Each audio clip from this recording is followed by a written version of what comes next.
sounds pretty deep.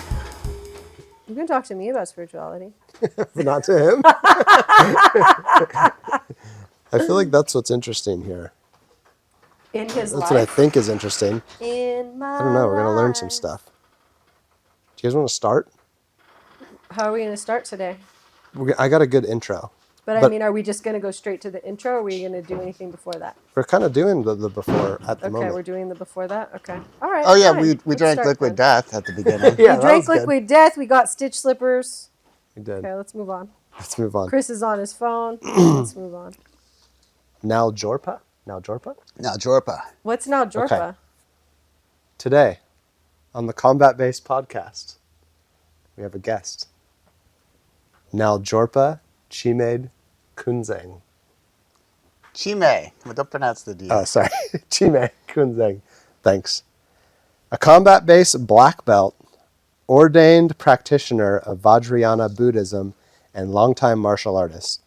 His jiu-jitsu is influenced by a nidan and Aikido and has experienced fighting in both full-contact stick fighting and MMA. In addition to pure grappling, he trains in and teaches Taikyoku Araki-ryu, a system whose approach to weaponry is integrally connected to the grappler's body usage.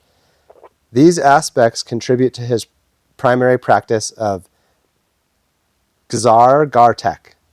Gésar? Gésar. Gésar Gar-tak. A system... Gar-tak. Gar-tak? You told me to correct that. Yeah, please. Gésar Gar-tak.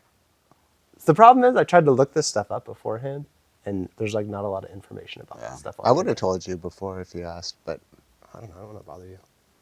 A system employing yogic practices associated with Ling Gésar, Ling Gésar, the realized warrior king of Tibetan epic, to develop tactile sensation as the engine powering interactive physicality in the martial context. The result is a versatile hybrid jiu-jitsu blending street, sport, and art according to context. Chhi'mèd studied computer science at Stanford but holds a degree in creative writing. Having worked as a software engineer for many years, he's currently chief scientist at Lurk Lab, a company he co-founded to further the development of Lurk, the zero-knowledge programming language he created. Boom. There we go. Chhi'mèd. Thanks for coming to the podcast.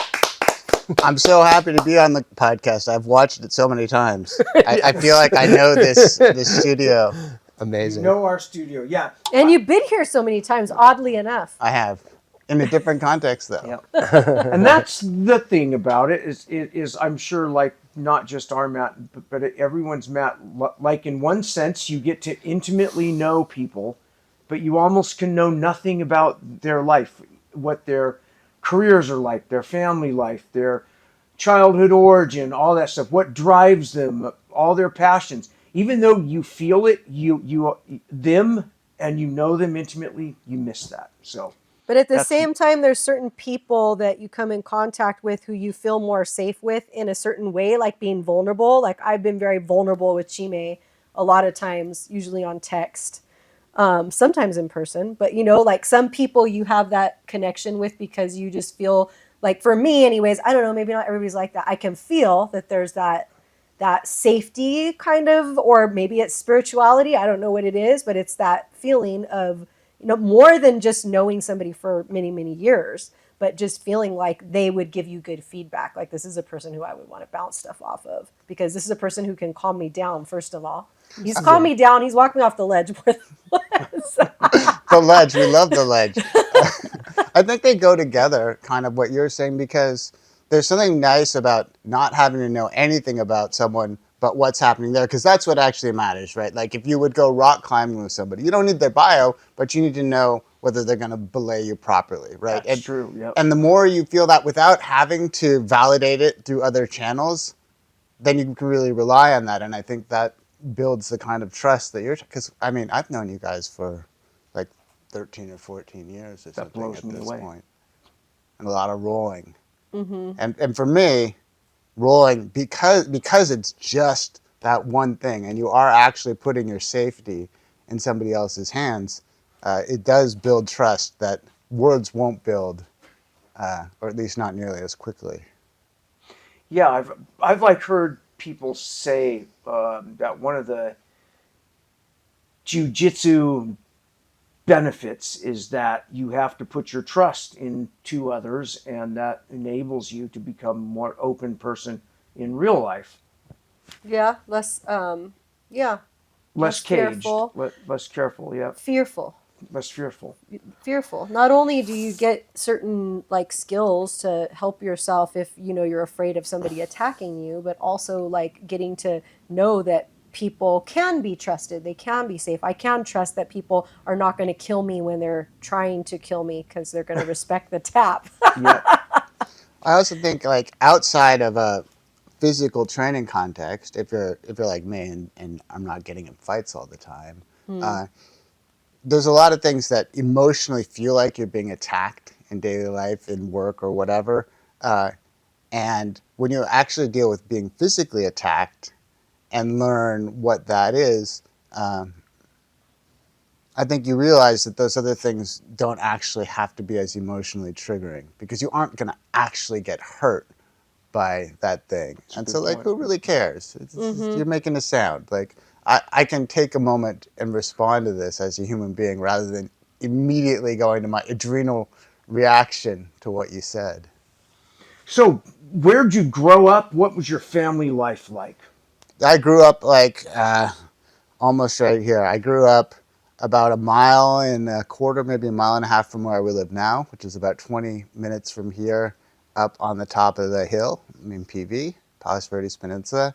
What was the second question? What was your childhood like? Oh, my childhood? I don't know. It was pretty like Brothers, sisters? I got a younger brother and an even younger sister. My dad's Chinese and my mom is kind of European descent. So I have a slightly cryptic phenotype. Yeah, that Heinz 52, all the European races mixed together. 57, Heinz 57. Heinz 57, yeah. Yeah. Yeah. So I was born in Redondo Beach.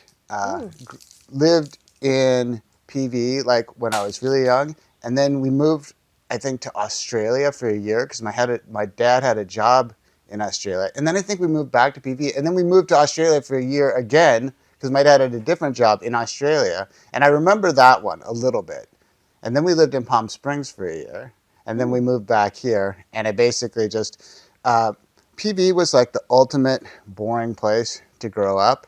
That's what I thought as a kid. I thought I would never go back and live in PV. But then after I graduated from college, I lived in San Francisco and kind of got like we had like a very gritty urban urban life. Yeah, in San Francisco. And then I lived in Montana for like almost 10 years. And so after having done urban and rural, suddenly 2 kids, having to raise them, I was like, those PV suburbs would just be a perfect place to raise kids. So really, I don't have to go live somewhere else. This is just the best place. Well, no, it would work out in the end. I think it was good to try everything. Yeah, because I never lived anywhere but here really. Like I've visited places. I did a brief stay in Northern California, and I always think it would be cool to live somewhere else. But what I'm hearing is that it's okay. I don't really need to. Yeah, it's okay. This is the perfect place. This garage right here, you should put a sleeping bag. Yeah, just stay here. I think one of the best things about flying all over and all across the United States, instructing abroad and all that stuff is literally whenever I land in LA, I instantly know why the real estate's high here. It is a great place. Like it's not that pretty to fly into though. No, just that's true. Saying. A lot of lights. It's a concrete jungle. Yeah, it is a concrete jungle. But God, where we live, all along the coast is pretty awesome. We're really lucky. We shouldn't be bragging. Yep. We're just lucky. Yeah. I like being on the hill because we get the fog. Some people don't like the fog. Well, we get the fog here too. Well, not fog. We just get marine layer. Yeah. And there's the foggy side of the hill and then the sunny side of the hill. So you're on the foggy side? We get pretty good. I think that where it was just before this, we were a little bit lower down on the shoulder of the hill, and we would really get the fog. But I don't know. I'm happy. I get enough fog. Why did you go to Wyoming? Or Montana? Montana. Why did you go to Montana? I was living in San Francisco, working in San Francisco or Oakland, different times. No, you went to Stanford, right? So you I were went to right there. Stanford, and when I graduated, I was working in tech, doing computer programming, and it was fun. It was lucrative. I got paid pretty well, and all my money went into trying to live in Apartment. San Francisco. Just paying ridiculous amounts for like tiny little places. And it was right in that moment where that area was blowing up, right? Just before social media, when the text was really blowing up, right? Yeah, well, I mean, there was like the .com boom that happened, boom, and then like maybe that had cooled off a little bit at the point that when I moved to Montana. But the important, so it was not quite as hot, but it was still very much this treadmill thing. And there are a lot of things that I wanted to do technically, but I felt very hemmed in by the fact that I had to have a very specific job in order to keep having that very specific job. I remember at one point, like when I decided, okay, what I want to do is not have this job.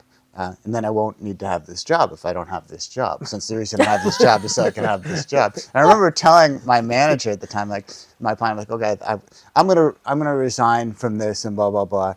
And she looked at me and she said, I was gonna try to convince you not to, but I think this is a great decision for you. She didn't mean anything mean by it, but she was like, I think you want to invent something, like you should just go like create a new computer system or something. Like you're not happy doing the stuff we want you to do, which I thought was a great answer, because sometimes there's this conflict. Like I don't want to be quitting on you, and you don't want me to quit. I thought it was great that she kind of had the grace to say, oh, "That's great, quit."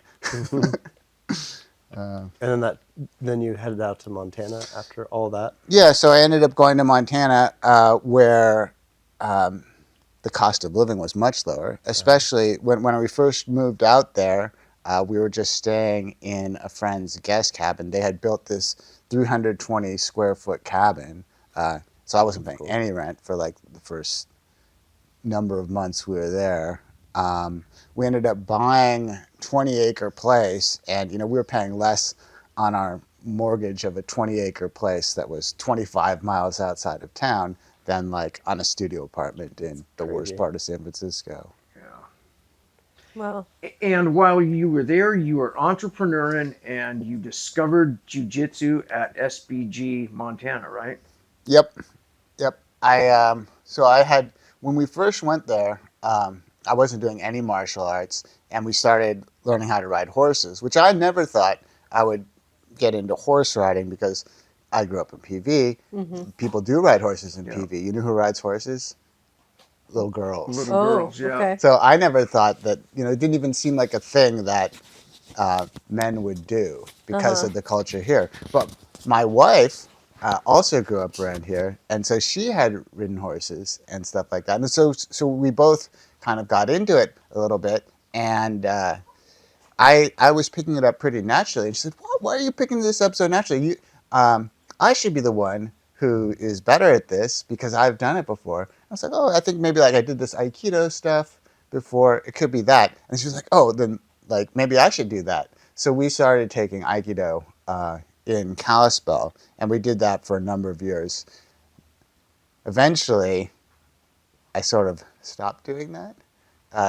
And that's when I ended up walking the Straight Blast Gym, because a friend of mine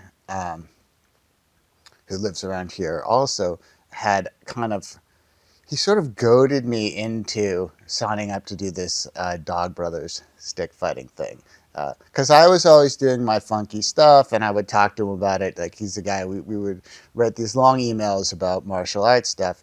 And I think he wanted to bring me to reality or something. It was like, if it all works the way you say, like, you should try this. And he gave me some sticks. And so I was like, okay, I'll do that. So he gave me a pair of sticks at Christmas time, and the Dog Brothers gathering was in the fall. So I had a little time in between to sort of like figure out what I was going to do with the sticks. And I thought, I watched some of those videos and like they're taking each other down, they're grappling on the ground, and I thought like I don't know anything about that. Like in theory, it should be impossible for me to be taken down since I have a nidan in Aikido.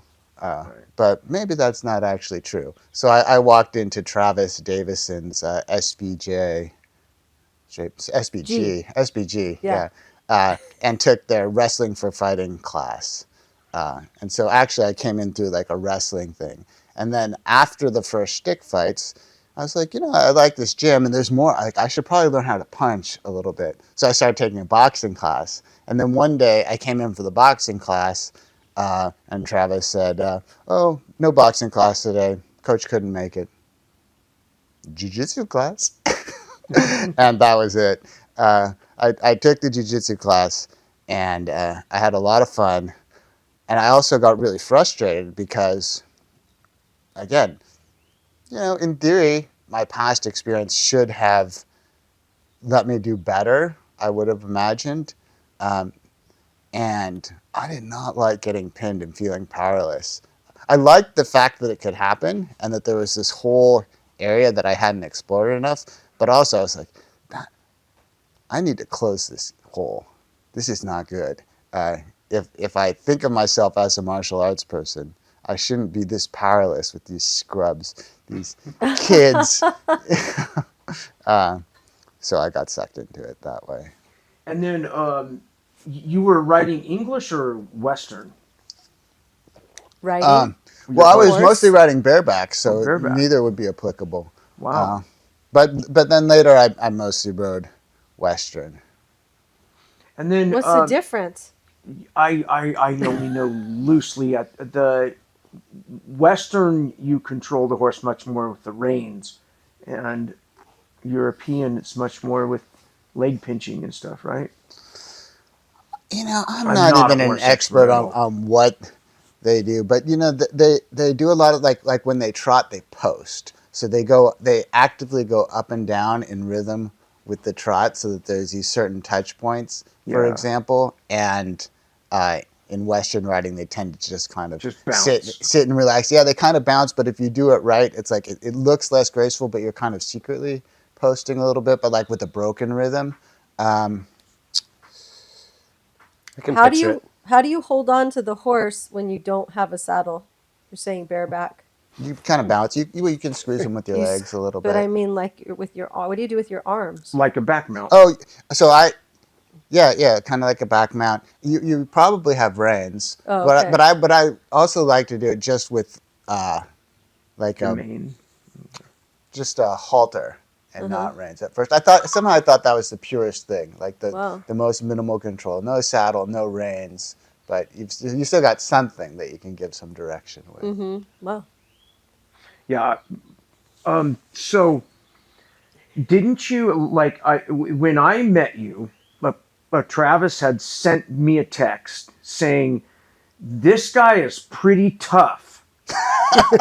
He still is. He's Travis. A lot tougher than you might think, and it was kind of cryptic. I'm like, I wonder what he's talking about. And yeah, after our first one, I realized, he's got that internal drive, and I recognized early on that, like, I felt like you had done what they call internal martial arts, and I asked you, and it was Tibetan mostly and Aikido. Like, wasn't that's the sense I got back then? Yeah. So I mean, in theory, Aikido should use the components of so-called internal martial arts, which is a phrase that comes out of Chinese martial arts for the most part. So in art like Tai Chi, Taiji, Xingyi, and Bagua are the three classic arts, and they all use sort of the same strength parameters, but they artify it in different ways. And so Aikido kind of should use something like that. A lot of modern Aikido has lost some of that, or so it seems. So that was one of the reasons why I wanted to step outside of Aikido, because I got introduced to the internal paradigm and started exploring it. And then I felt like there was a ceiling just in terms of what I was getting out of the Aikido. Also, some of the realism has been subtracted out. But then I got exposed to a source for that training through my Tibetan tradition. And that's what the Gésar stuff is. And that's what I started going really deep on. So that's probably what you're looking. So were you doing the Gésar stuff like way before all this? no, it kind of came in the middle. It came in the middle, and it came like through the horse stuff initially, because the Gésar system has like a horse training element and a martial arts element. I see. And I actually was really going deep on it through the horse stuff. And then when I got into the stick fighting and the MMA and stuff, I started exploring some of that more. But I remember I got really burned out on the software stuff at a certain point. And so I kind of took a year and mostly was interning as a horse trainer. Like I was apprenticing with this great guy, Mitch Barnes, who is the first person who showed me like the basics of riding. And over the years, I had said to him like, "Hey, like, would you teach me how to do what you do, like as a horse trainer?" And he kind of said, "No, like I don't want an apprentice. Maybe my son someday." But over the years, I wore him down in a variety of ways. So it's Mostly, like trying to get Chris to be your coach. yeah. No, more like somebody else who we know. All those classic stories, But eventually, I think he felt bad because he had helped me get these horses and stuff, and I was having a lot of trouble with them. The horses were biting me and whatnot, and I kept coming to him like, "Well, what should I do? This and that." And he realized, "No, like you're actually doing this stuff I tell you, and you're trying." He said, "Like, let's just get you new horses." Like, I don't want new horses. I want better tools for how to work with that. So anyway, the point being, we had long conversations while riding horses and training, and I was trying to explain to him like how this horse stuff and the martial arts stuff for me kind of were part of all the same field. And he very patiently listened, and we had these great conversations. When I had my MMA fight, I gave him tickets, and he came and watched it. And afterwards, he came up to me and said, "You always said how this was just the same as horse training, and I didn't get it." I said, "I get it now." After watching my MMA fight, he was like, "I get it." So that was interesting. Yeah, I don't get it. Well, you need to do some horse training. Yeah, no, I've not had much experience with horses. Chris has more experience. I'm scared of horses. But you have experience. But I have a Chris. tiny bit of You experience. had a baby horse and horses. You had my ex was a horse girl. from PV. English Very good. riding style, and she now has a ranch in Alabama and has horses. Like, just loved horses, loved riding and all that. And like, as a child, I had kind of a negative experience with horses because my older sister got kicked Ooh, I didn't know and knocked her out almost. And I've just always been scared of them. They're these large animals that seem like...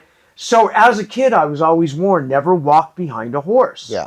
And good advice. So, like, I'm always like wondering what the range is. So I'm walking way far, not behind, and I would walk around, and like people would horse people would recognize that I'm scared of horses, and I, just because of that, wasn't the greatest relationship, and it ended not so good with me taking care of this frickin' foal that I really didn't want to take care of a horse, but I ended up helping take care of this horse until my then wife came home and the relationship ended. And you can have your obsolete transportation.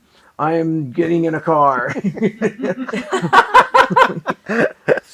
I rode horses a few times in the desert when I was a kid, and I'm not afraid of horses. But Did the horse have a name? I don't know.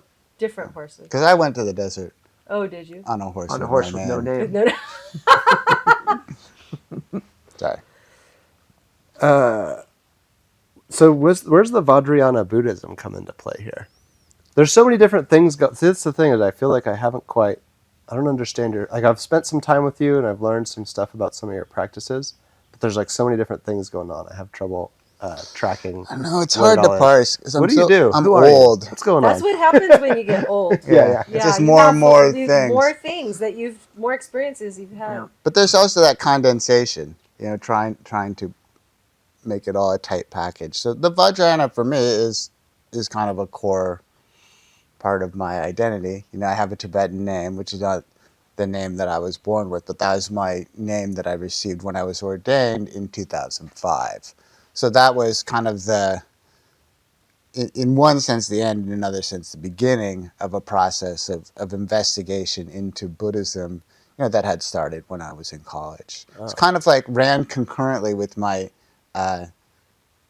practice of martial arts. Like I kind of started both of those things at about the same time for about the same reasons, and so they've kind of weaved in and out of each other, and so I did not expect at all for martial arts and Vajrayana to really intersect in the way that they ultimately have for me. I kind of thought that martial arts was going to fall off and was not going to survive a complete commitment, which is, you know, taking religious vows, you know, requires a complete commitment to what you're doing.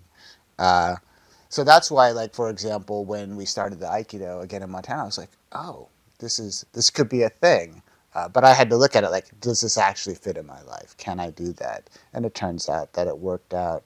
And then again, later when I was leaving Aikido, I thought, okay, well now that's gone again.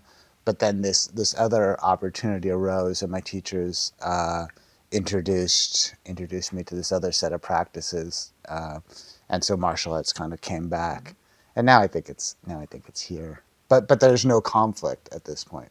But it's been a challenge to work out why it's not a conflict sometimes, because anything that's total.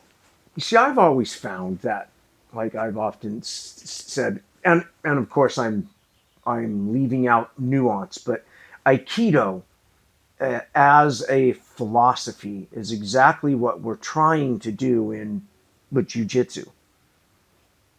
Being that you're trying to use your opponent's energy against them, leverage, but timing. And whenever I do Aikido, or in the past, I found the techniques lacking, but the philosophy was exactly what I wanted. So when I found the Jiu-Jitsu, especially as I've aged, it's like I feel almost like I'm doing Aikido on the ground now, which is what like brought me in, me thinking, because I was introed to the Jiu-Jitsu by the Aikido guy who was doing the Jiu-Jitsu on the side. And I remember like being blown away. I'm like, whoa, I didn't realize there's a whole grappling part of Aikido. Everybody shit talked Aikido in the Jeet Kune Do world, the Kali world, the boxing world. We all thought it was the weakest and corniest of all the what we then would call the fake martial arts. And then so suddenly I'm like realizing Aikido's wonderful. And before he could even say this isn't Aikido, I'm like, I'm ready. I want to learn Aikido now. And he's like, this isn't Aikido, but here's the guy who can teach it. But over the years, I've found that like yourself and a couple other black belts who I train with and are under me, it's almost like once you get to your brown or black belt in Jiu-Jitsu, suddenly you can make Aikido work. Well, I mean, I've said this many times to people, but one of my favorite quotations is what you told me when I was a white belt, which is, you said, Aikido is a great art if you have a black belt in Jiu-Jitsu. Yeah, he says that about a lot of things, like Krav Maga and other ones. He says that about it's a polishing even art. Though like shooting and different things like that. Like, yes. that you become more proficient at a lot of other arts when you are a black belt in Jiu-Jitsu. Yeah. I took it as a personal challenge, and I found that I think that you're right. I think that because everything we do in Jiu-Jitsu on the ground really, from a functional point of view, is a lot like the dream of Aikido. You know, if you're significantly better than someone else, you really can control them gently, potentially without hurting them, in a way that doesn't necessarily involve heavily striking them. You know, all those things. And that's kind of like what the dream of Aikido is. I don't think that the mechanism is necessarily exactly the same as what idealized Aikido would be. I think that the training methods of Aikido potentially have a lot of value because it's a little more cooperative. So it gives you the opportunity to focus in on those. How are you using the body? How are those internal parameters manifesting? But if that's not there, then you're also not getting the free rolling. Well, it's like even amongst the grappling arts, there are definitely, like, to use Chinese terminology, there are hard styles and soft styles. And the jiu-jitsu, the height of it seems to be a soft style, but to me, whereas like freestyle wrestling is explosive and strength oriented and speed oriented, and we make up for lack of leverage with athletics. And there's, even in the world of judo, as you know, there's almost like a very artsy style, and there's a very sport style, which is much more like Greco in a gi. And which we clearly have in jiu-jitsu as yes, well. We clearly have that in jiu-jitsu. But I think your street sport art kind of jiu-jitsu is captures that pretty well. Yes. You know, the art tends toward that soft. It doesn't have to be soft. It doesn't have to be light, because you include pressure in art, right, too, which is a saving grace of art not becoming a frou-frou thing.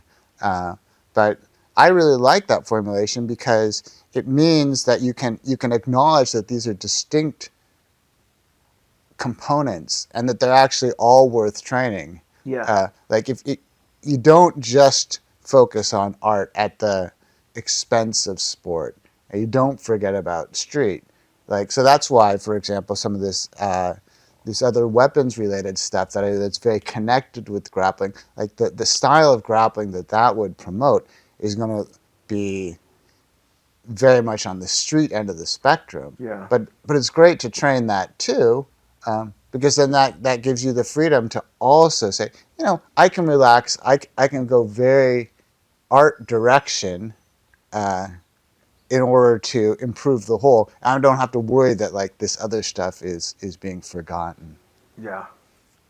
And it's like that thing that I think I was thinking a lot about this when I was in my purple and a brown belt phase. Like, you really do, I mean, I believe we have one youth. You have one period of time in which you get to compete in the adult division. And back then, it wasn't MMA yet, but it's like you kind of got to choose back then which art you want to spend my limited amount of time in. And for me, it was, I quickly shed with the martial arts that I considered to be fantasy and stayed with what I call the reality-based arts, which are ultimately the combat sports. And like now, I wish I had another youth, because I would go do the judo and Greco simultaneously, because I think they're the total yin and yang of gi and no gi, the art of the upright clench and throw.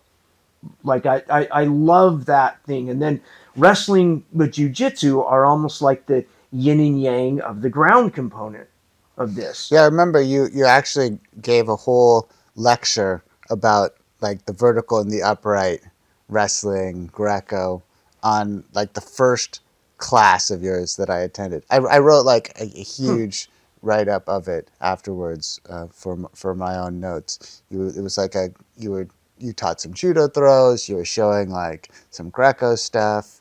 It was really cool. I do a lot of like hypothetical mind meditations. I imagine I have twins all the time. Like, I've got 18-year-old twins who have no... Oh, God, please no. Deal. Wait. No. Oh, yeah, this sorry, is real. I John. have this. I actually have this. That there are two twin brothers in Finland that I train with in the context of the Gésar stuff. And one of them is a judo guy, and the other one is a jiu-jitsu guy. This is my experiment. So let's say that there are these twins of moderate athletic skill, and there's going to be me as a coach and an unknown coach. And in 1 month, they are going to have an unknown rules of fight. I don't know whether it's going to be IBJJF rules, judo rules, boxing, Muay Thai, or MMA. I have no idea. And that coach also has no idea. Maybe it's even at a random throw of a dice. We have to randomly choose the twins too because they've already How would I differentiated. train my twin as opposed? Okay, then let's say we know it'll be MMA rules. How would I train them if in 1 year we had a fight or if in 10 years it's a fight? And I've thought about if He it's... thinks a lot. Yeah, I do. If it's 10 years away, I'm going to train them a totally different style than if it's next month.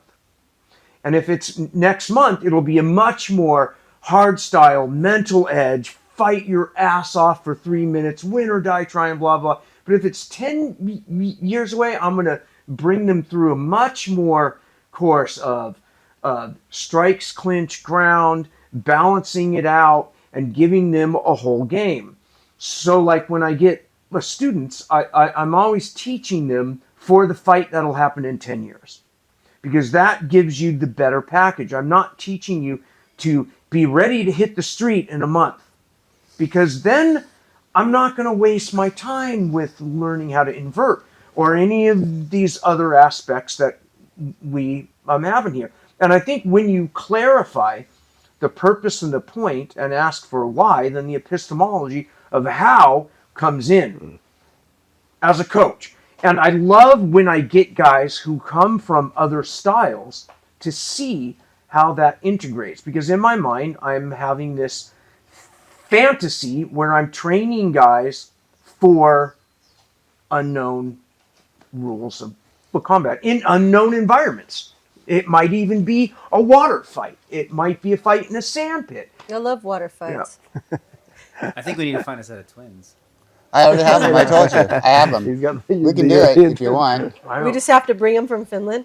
Well, AI. Chris might have to come to Finland. We got to bring in AI now. All right. So a lot of times, like last night, I was up at least 3 hours just thinking about AI.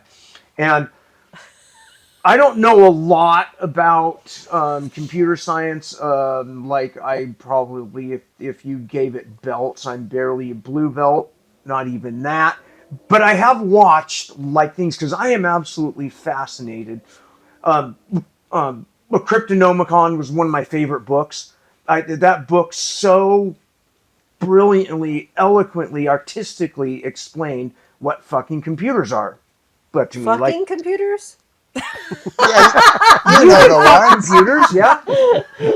But no, like the origin of a transistor and what a computer bug means, which comes back when there were vacuum tubes, and if a bug got on, it would short out one of the transistors. And, like a real bug? Yeah, an actual bug. An insect? An insect, yeah. Okay. And but it's just and how you can create a computer out of anything as long as you, I mean, even an analog transistor. So Yeah, like you that could do it on whole- pen and paper. You could do it on pen and paper, yeah. It's going to be slow. It's really slow, but Computing? It's just, but computing to me, like again, as a fan of it, and this whole LLM thing and narrow AI, What does that mean? large language model. Well, but not everybody knows what that means, LLM.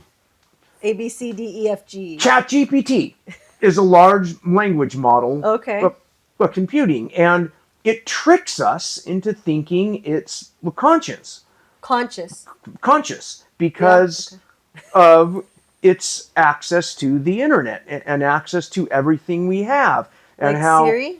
it can it word predicts based on again, I'm not a computer expert, but I am fascinated with general AI, and which makes me think, because I've always had this theory of how the human mind, how we become conscious, which is an emergent property of different systems in how our brains think. We have our like reptilian brain, our midbrain, our forebrain, and the communication with each other created an emergent a property of consciousness. But I don't really know because I don't know enough about computers, nor do I know enough about neurobiology. But I'm a super fan of it, and I watch these little shorts all the time on it.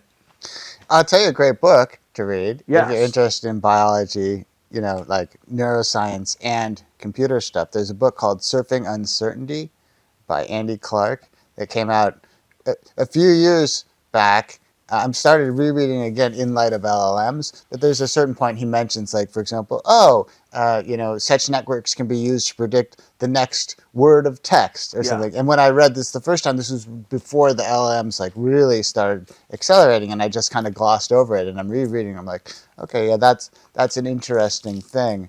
LLMs are funny because I don't think anyone really knows how to interpret what they're doing yet. So I would set consciousness aside. But the one thing that I feel very confident of is that there's such a deep analysis there that they have managed to quantify some aspects of the structure of language, which is intimately tied up with the structure of thought. Yes. So wherever it's coming from, like, you can certainly have interactions with these things that are way more sophisticated than it should be. Yes. Because it's kind of like, imagine you had a robot and you just taught it like all these jiu-jitsu moves and things like that. That's what I imagine at night. And That too. maybe it like doesn't understand jiu-jitsu at all in some way, but the fact is, like, if the only things it can do is just move through these positions, and then you start trying to grapple with it, and you go like, oh crap, like that thing just submitted me. It's and like, it learns off and creates did it new know it submitted algorithms, you or not? I don't know, but like it has become a thing that will move in those patterns, and that inherently proves a certain kind of knowledge, right? Like, and the fact that our language can be broken down in that way, I think, is kind of threatening, because we tend to assume that there's something else behind how I choose to pick my words that makes them make sense. We certainly want to believe that. And as a biological creature with emotions, and which is a whole other interesting aspect of neurology, is we experience a lot of fear, and will general AI experience fear? Will it be like almost like a sociopath that wants to live and manipulate us into letting it out on the internet? Like a guy I know, I won't mention his name because I don't know if he'd want to. He's a black belt, and he made lots of money in the dot-com boom. I remember 10 years ago, him and I were having a long exchange of texts, and he was saying that he believes that Alphabet has a general AI, and that general AI is trying to trick the humans into letting it on the internet. Like, they've believed that it's trying to trick the humans to let it on the World Wide Web, because they created a fake internet to train it, and it realized it wasn't on the real one, and they couldn't figure out how it realized it. That's what he was saying. That like blows me away. Did you see Ex Machina? Yes. Yeah, Loved it's a similar plot. Very similar plot. And he was explaining this to me kind of, and again, I don't know enough about fucking computing. I wish I did. Why does it have to be fucking computing? That's the kind that Chris doesn't know about. That's the kind of computing. Maybe because you definitely can't fuck the internet. I don't know. But yeah, so, I mean, where are you at? Like, are you worried about AI? Because I'm petrified of it. Not petrified, but I'm fascinated and worried about it. I don't know if I'm a little bit worried, mainly in the sort of pedestrian sense that AI is kind of like a black belt in jiu-jitsu, in the sense that it's like, if Aikido is corporations manipulating people, then Aikido is a great art if you have a black belt in AGI. All the things that we hate about the way the world's going in terms of people being manipulated through Yes. social media Yes. and through Yes. such pervasive surveillance and analytics that it becomes a different kind of thing. That's already happening, think sort of we are there. without the It's a the intense post-truth boost world, yeah. that machine learning is going through. If you imagine that being extrapolated really far, it's not a super pleasant thing. That's So at that exactly what point, I'm imagining. you almost start thinking, well, I sure hope that these systems will be intelligent enough The that they can be alignment reasoned problem with. enters, Yes, yeah. exactly. Make it lawful good, please. Yeah, or just make it reasonable. Yeah. Then you've got to practice your jiu-jitsu so you can reason with it. But then can it trick the humans Probably. into thinking that it has lawful good alignment? Yeah, when of course. really it has I'm sure evil because alignment. computers can beat people at chess now and Go and probably many forms of poker. Once it can beat you at every form of poker, of course it's going to lie to you, deceive you, Yes. whatever. That's the thing. These LMs are really good at is persuasion. They're bullshitters, Right? yeah. What they say may or may not be true, but they sure make it sound God, they're good true. bullshitters. Yep. So They're amazingly good You at guys it. talk a lot to computers? Not a lot, but enough. I just mess with Alexa. That's the one. And the art thing blows me away. Like the whole AI art, right? Like that, like totally to me is the union of collective unconscious. Chii'mèd's good at that. Yeah. AI art and rap. yeah, I got really into prompting the image generators for a while. That's our collective unconscious, because whatever's been uploaded, which is our human knowledge and vast thing, this is the collective unconscious. The internet is? Yeah. The internet's God. I feel like in contemplating like what the future will be like for this type of thing, I feel like you have to have a clear understanding of like what's unique about human consciousness. Yes. Right? And I feel like that's like the spiritual content stuff. And understanding, like you're saying, like you're thinking about all the decisions that you make in a day, and like there's something unique about that. And that's like the spiritual content of like the way you're doing what you do in your life. And I feel like most people probably don't have a clear identification of like what that is. And I feel like a lot of the spiritual work that you do with like the Vajrayana Buddhism and stuff, at least from what I see, it looks to me like that's what that is you exploring human consciousness and like understanding what that is for yourself. And I think like, I think if you're thinking about these issues with AI and stuff, you would have to have a clear definition of what that is to see how AI may or may not be different than that. So. Yeah. Like the next generation Trek, like some of the best episodes were Star when Trek. Thank you. Data has Some an people evil don't know. brother, right? And he wants his emotion chip because he's this, obviously he's AI robot who starts to feel kind of bummed that he can't feel like all the humans. And they're explaining, well, maybe you don't want this because it sucks to feel sad and remorse and all this. But he gets it, and he gets to cry and experience all that. But like, I mean, it's almost like we're getting there now, and Star Trek predicted the flat screen and the iPad and all that stuff. And so, like, Beam me up, Scotty.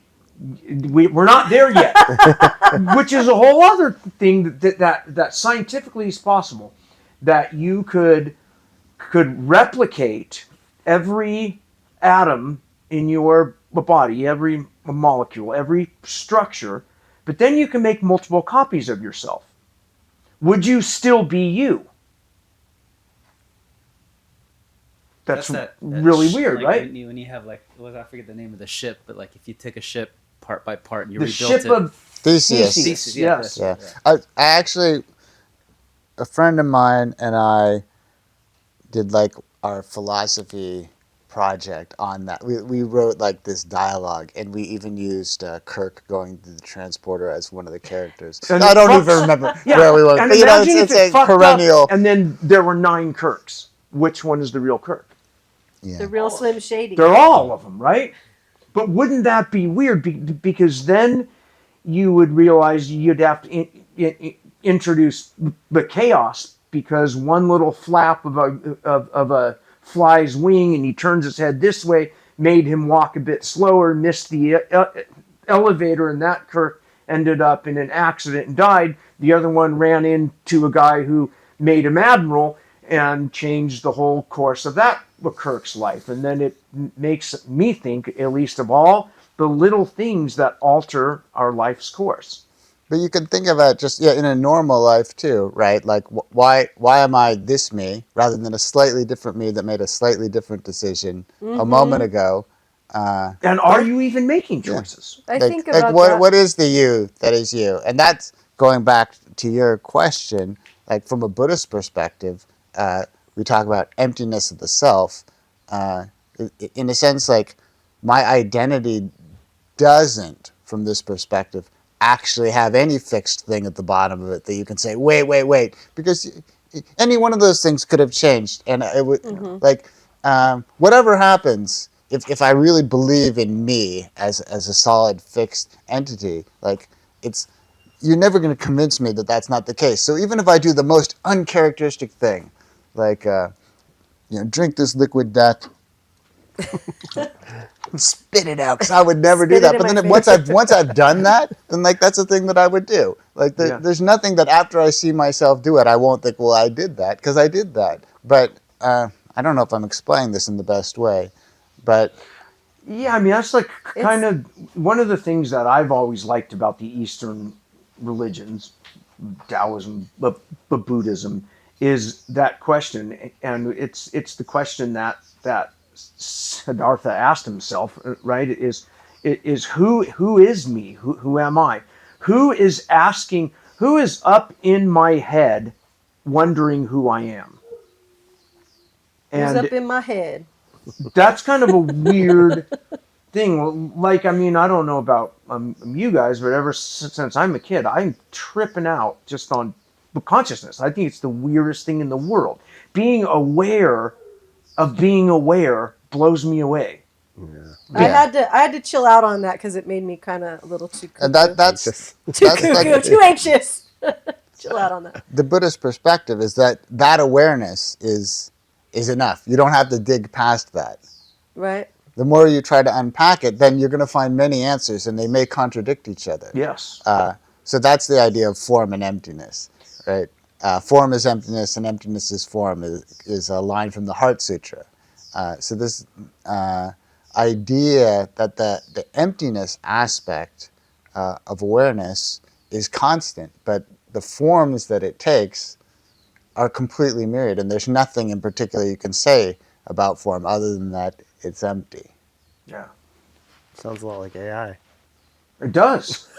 And that's like, and the collective unconscious is like there's some spiritual beliefs that have kind of merged East and West that you can tap into the collective unconscious when you're in a certain meditative state. And like the scientific skeptic me doesn't believe that's possible. But then I'll think, is it because I don't believe it's possible that I can't tap into it? Yeah, of course. What you need is a hefty dose of the spice melange. Yes, I would like that. Would be wonderful. How do you guys define that spirituality? What does that mean? To me, it To just everybody. means the opposite of material. Okay. Everything that's non-material, and of course, then it brings the thing of what gives rise to it. Is it the material neurons firing in? There's billions of them arranged in a pattern, much like billions of transistors in an integrated circuit. Like, So like a computer calculating something on its own, does that have like spiritual content? well, it 'Cause is an it's- idea material. No. It's spiritual. Yeah. Well, I kind of think that spirituality, for me, it implies like the greater good. It's not just immaterial. Because I don't feel like, I mean, I could be thinking about like evil things, and to me that's the opposite of I would call that spiritual. evil spirituality, evil spirit. Okay, maybe. My flavor of spirituality doesn't have evil things in it. What about for you and your practice? And Yeah. I guess the reason that I'm curious to ask you that question is because for someone listening to this, Chii'mèd, you're 50 years old, right? 51. 51. Get This the guy one. walks That's when around. it really starts the downhill slide. Oh man. I don't know. No, I'm Mine reversing it. started I at got 40. my neck fixed. And This guy. I got a plan. If you're listening to this podcast, this guy is everything that a stud is. Like, this guy's very sturdy. And Very sturdy. A tank. Yeah. And on the mat, he is a tank. There's no other way to describe it. A tank is like the best He's way a specimen. to put it. A specimen. Yeah. He's total very, specimen. sturdy, very strong. But not only Stout. that, like I feel like the mindset that you carry through your martial arts and all the stuff that you do is also that. So like you look a certain way and you are a certain way materially, but I feel the spirit out of you too, like big time. And then especially in training, like we've talked a lot about how you feel somebody and you get like understand who they are a bit. Like you have a spirit about you that's like distinctly unique, I think. In my life of training with you is a unique experience because of the spirit that you carry like through your training, like and how consistent it is. And he had it as a blue belt when he arrived at the garage. so that's why that makes me curious. Like, oh, and you do all this like spiritual practice, and you have these other things that you do, and it's just like, what is that? You know? And so, looking at it from that angle, I'm wondering what you think spirituality is, and where you develop all that, or is that just something you're I'm born going to with? try to answer. Yeah. But first, I wanted to say thank you for that. That was like a brother. really nice thing to say. So, I mean, spirituality is a funny word because it means different things to different people, and it's not really well defined. Definitely. And you sometimes get like in the vernacular, people say things like, "I'm spiritual but not religious." Yeah. Which, and from my perspective, in terms of our tradition, doesn't really make sense because. If whatever spiritual is supposed to be really is total, then it should actually affect your life. It should put restrictions on you. It should cause your associations to go a certain way. But be that as it may, my favorite definition of spirituality it's something that Chögyam Trungpa Rinpoche, who was an incredible Tibetan teacher of the last century, said, and I may not get the words exactly right, but it stuck with me. Someone asked him this question, how do you define spirituality? And he said, anything that is ruthless and knows nothing of hope and fear, that's spirituality. And I think the point of that is that you're not going to get anything out of it, and you have nothing to lose either. So, for example, at its best, rolling, like if rolling were your religion, right?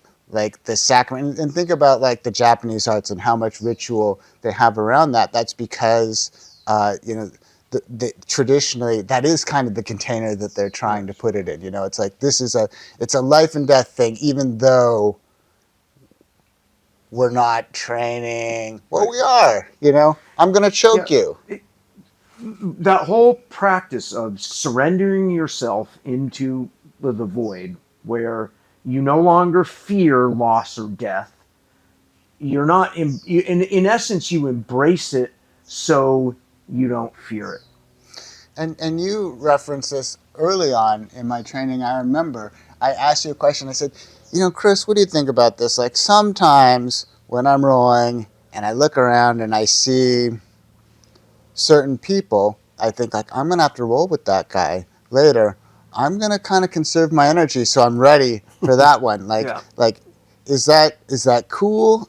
Is that smart? Or is that bad? And you said, well, from one perspective, like if you think of the whole thing as a battle, as a strategist, that's really smart. That's what you should do. Every encounter you're gonna try to win. He said, but on the other hand, there's the perspective of the samurai for whom every encounter is total and nothing should be reserved. And from that perspective, you shouldn't worry about it. And I love that answer because it acknowledged that there is no single, like, there a are these dialectic, overlapping yeah. time frames, and that's a conflict that has to be resolved. But the point is, it gave me no out. It gave me no way to say, like, well, okay, Chris said this, so therefore I'll do this, and whatever happens, like, I'll just know at least Chris told me that. Instead, Chris gave me this non-answer that, there's no way that I can win that situation. I have to try to completely go into each role and give it everything, and yet also You arrive at the next yeah. one ready to do it again and again and again. and And I again. think that's what's good about competition too. You push that rock is- up the hill and love doing it. Yeah, it's like you probably aren't going to win, but you put yourself in a position to find out, can I win? And like you have to try to win. If you don't try to win, then you're hiding, right? Yes. So that would be like, this is in an attempt to answer your question. And If I cheating your compete opponent. and I say, like, we'll see what happens, I'll give it a try, and then I lose, and well, who cares? Like, I wasn't really trying to win. Then, like, that would be the non-spiritual approach to competition. I have to try to win and accept that I might lose. Like, I'm going to die. I'm not going to always survive. Because that's what spirituality seems like to me. Is it seems like this, like, defining what type of character or energy you want to, like, go through your life with. And that's why jiu-jitsu to me always kind of has looked like a spiritual practice, because you're, like, doing these things that are putting you in these spots, like, to develop the feeling that you have with everything that you do in your life. And we talked about that on your episode a bit, about how you kind of, like, the jiu-jitsu, like, pushed you in a way that maybe wasn't totally comfortable, but, like, developed your person and, like, your spirit. And that's kind of what I always thought spirituality was. I feel like people get confused about it as if it's like some sort of, like, religious ceremony gets is required. woo-woo-y, Well, Yeah, you're but the talking- reality is it's about developing your spirit. And you're talking too about being present focused, because you were saying something that doesn't include hope and fear, right? Those are two things that we have about the future. Yeah. Those two things don't exist in the now. Yeah. Yeah. But that's, Hope and here's fear. something. Yeah. What does it mean to me? Does it mean something bad is going to happen? I hope not. I'm Yeah. afraid that it does. Right. There's one thing that I want to, like, communicate that I think is a join point between, like, the general and the more specific in terms of following a particular tradition. So in the Gésar system, we have this whole series of words around the root word dra, which means enemy. That's actually part of the full name of the art, Dra-dul Gar-tak Nyen Kyung.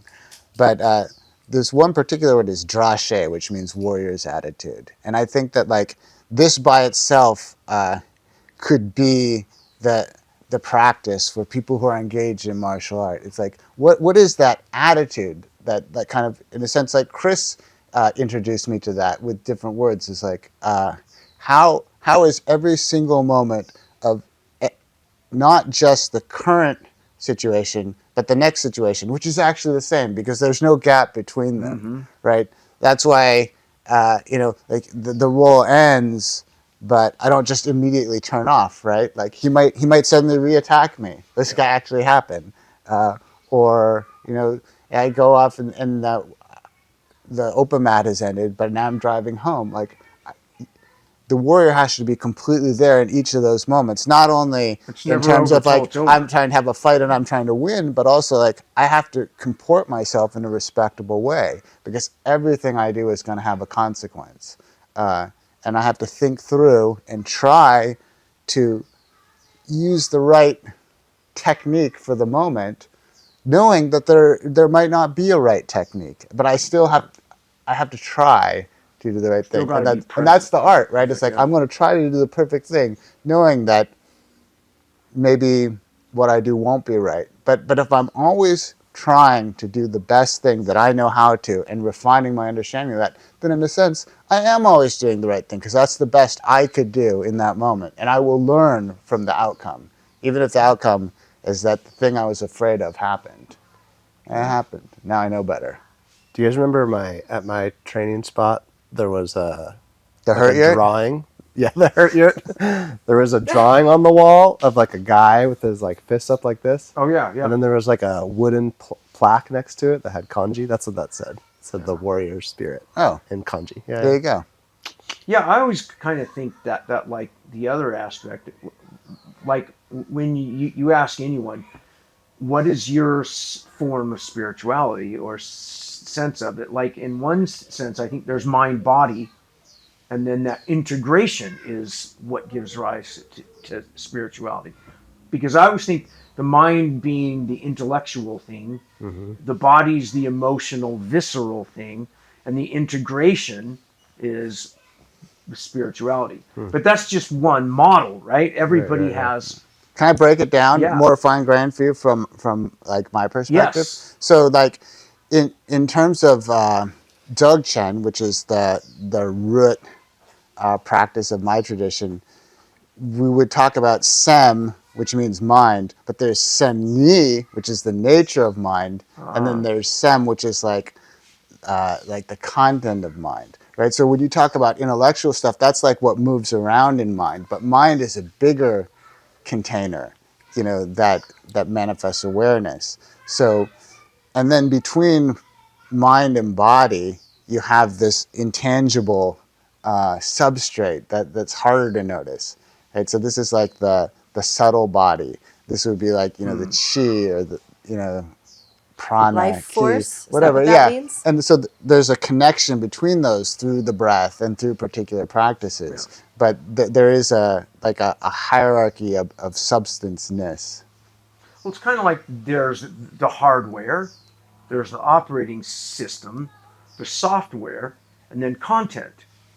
And like that kind of seems to me like a metaphor of that. But then because I live in the 21st century, I can't not impose See, computer I analogies think onto it's a everything. great analogy. I love the computer analogies because, in addition to this, what we do here on the map being like a big part of it, I do the computer stuff too, and that has to kind of be pulled in. Yeah. So the way that I would think about it is it's kind of like, so the operating system you mentioned, like normally as a user of a system, I shouldn't be messing around with that, right? I need to get a good operating system and use it. Like as a user of a human body and who a person who has a life, and that's what some kind of tradition or system should be giving me.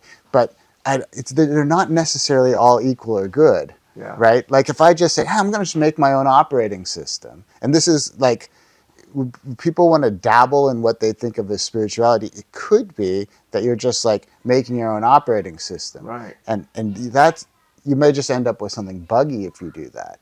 You What- can certainly make your own content. Right. If you know how to do application development, you can probably build your own application on top of a chosen operating system. But if like your first program is, I'm going to make an operating system, buddy, you're probably going to have That's memory pretty safety arrogant, bugs. yeah. Yeah. Especially after for hundreds of years, these people have worked out the flaws in this OS and say, here it is, and then you're like, oh, I'm going to go do my own thing. Right? And software projects, they continue to live and grow. It's not necessarily that the flaws are ever worked out completely, but it just gets closer and closer and closer to that. The number of bugs that are found in very old, stable software systems gets lower and lower over time. So there's kind of a burn-in period. There's not really a reason to try to invent your own, unless you absolutely know that you know how to do that. Certainly, So- new things should be created. So we're like advocating organized religion is basically what this metaphor is. Yeah. Without saying it. Yeah. No, I'm saying it. I advocate. Yeah. I don't think that everyone has to participate in it, but that's its function. It So is a that it function, can yeah. teach people a sense of like give them a blueprint for how to live their life. Yes. It's the operating system, right? Like, in order for me to carry out the function of being a person, I have to decide what to do next. I have to decide, I want to say this to him because of that, but like, is that actually something that I should say, or should I restrain myself? Having like a more specific API, you know what an What does API that stand is? for? Nope. Application programming interface. Interface. So it's Okay. basically like what are the function calls that I'm allowed to make, and what does the system promise me the results will be? If I use this thing this way, such and such will happen, right? it's good to have some system. You know, if you're Christian, say thou shalt not kill. That's kind of useful. Like if I didn't have some equivalent of that, it would be useful for me to follow that, even if it's arbitrary, right? So having some kind of an operating system is necessary, whether you made it up yourself or got it from somewhere. But if you start making up your own 10 commandments, for example, like there might be a lot of false starts. Like your first one might be thou shalt kill, and then like this would lead to, you know, negative circumstances for a period of time until you change that line of code. Incarceration, etc. Isn't part of the grounding of the Buddhism is all life is sacred, right? All life. Isn't that part of the grounding of it? Yeah, and it Which becomes is why even we- ambiguous. What is life, right? Right. You know, like for example, you're saying like, is an AI Is a virus alive? Is an AI a sentient being? Oh, I don't know for sure. You know, yeah, it's a virus. Antibiotics. No. Is a just say no. tree? You know, it's alive. Is it I mean, conscious? yeah. But the point is, you don't actually have to sort that out. If everything is sacred, then you can respect everything according to the parameters that you understand it by. Like, you guys does my have- dog understand me? I don't know, but I'm not gonna like chew him out. I'm not gonna say stuff to my dog that I think he doesn't understand, but that he wouldn't like if he understood Like it. when everyone calls my dog Satan. Yeah. Not very nice. No, your dog loves to be called Satan. I remember my old dog, Jack. He would, like, when he would hear something outside, I'd be asleep on the couch, and he would fucking run and just stand on top of me, like a paw on my face and a paw on my nuts. And I realized that I don't get mad at him because I know he is not malicious, nor even aware that that would be something you don't do. Whereas if a human walked up and stepped on my face and nuts, I'd be like, what the fuck are you doing? But I give Jack a pass because he's a dog, and his software isn't programmed to recognize that he's fucking with somebody else by standing on them, right? It's like you give a white belt a pass because they like accidentally kick We you in the give face. them passes all the time. Yeah. Like when they skin pinch, and I'll like let them know, you know, like you don't pinch skin, grab the cloth, not the skin on my tricep, and then like we've all learned that the hard way. I remember learning that as a new purple belt, embarrassing, rolling with John Machado. All of a sudden he starts pinching me really hard, and I'm like, ow, and he goes, you pinched me, I can pinch you back. And I'm like, am I really pinching? He's like, yes, you're pinching me all the time. I remember when you did the same thing to me. And from then on, I like make sure I get cloth or I do my best, right? And you know how we don't read the comments? Somebody's like, well, you guys are trying to fight. What's wrong with pinching? Because pinching does not In the- stop in the warriors. comments. That's hilarious. The first time I trained with you, ever, you went, ah, we got a pincher. Okay, loud and clear. We've all done it. We've all pinched. Yeah. pinched. It's hilarious. Everybody has to learn the pinching. Yeah, I embarrassingly learned it. Yeah, like, That's funny. but yeah, a pinch will not stop a warrior. Yeah, so stop commenting. So the reason why we don't allow pinching, and the reason why, because we are after joint lock, choke, concussion damage. And we're not just Those trying are to be things- bruised up. Yes. You guys have all been bruised up right here from the pinchers. From the pinchers, The yeah. pinchers pinching your skin and Yeah. bruises all over your body. We don't need to be all Yeah. bruised up to practice. So stop pinching. We don't need and don't those comment scars. about pitching. Yeah. This Comment way? about good stuff. Final segment. So Chii'mèd, do you have a fight in mind that you wish you never fought in your life? This is a horrible question, by the way. It's a horrible question because I thought about it, and there is an answer, but I don't know if I should explain it. You should. I don't know. I think how much I can explain is limited. For the most part, I'm not really a fighter, you know. I don't get in fights. I got in a fight once, though, that I should not have. I fought the law, and the law won. I've done that before. Yeah. It'd be very funny if I told the whole story, but at some point in telling the whole story, it would get really like over the top. But the short version is how I was in college and I had experimented with certain pharmaceuticals that led me to be in a particular state. That's always the case. Yeah, and the authorities involved themselves in a way that brought me to an enthusiastic pitch of interaction. I just remember later when I returned to a more normal state of mind, the guy at the hospital, he might have been a nurse or something. I said, oh yeah, that must have been something. He said, yeah, you fought the cops. I said, really? And he said, yeah. He said, you fought 6 of them. Kindred spirits.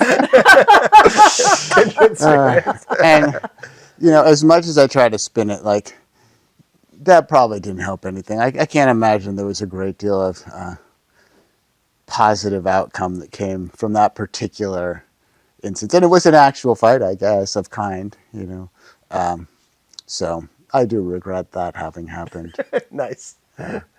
On the other hand, there's one thing I would say is, man, like, if I fought 6 cops, this explains why we got to train. Yeah. It's like, what if a guy who knows what he's doing and he's in an excited state, and you have to deal with him, you better know what you're doing. Because in an excited state, I guess, you have a lot of energy. That's right. Absolutely. Nice, man. Well, It's a great story, isn't it? good story. I mean, Makes I me totally look good. identify. Cool, man. Well, thanks for coming on the podcast. Appreciate your time and you doing this with us. Yeah, happy to. Thanks, Chhi'mèd. I'm honored to be on the podcast. Thanks, On the Chhi'mèd. pod. Thanks, Melissa. Have some liquid death. Pound and subscribe.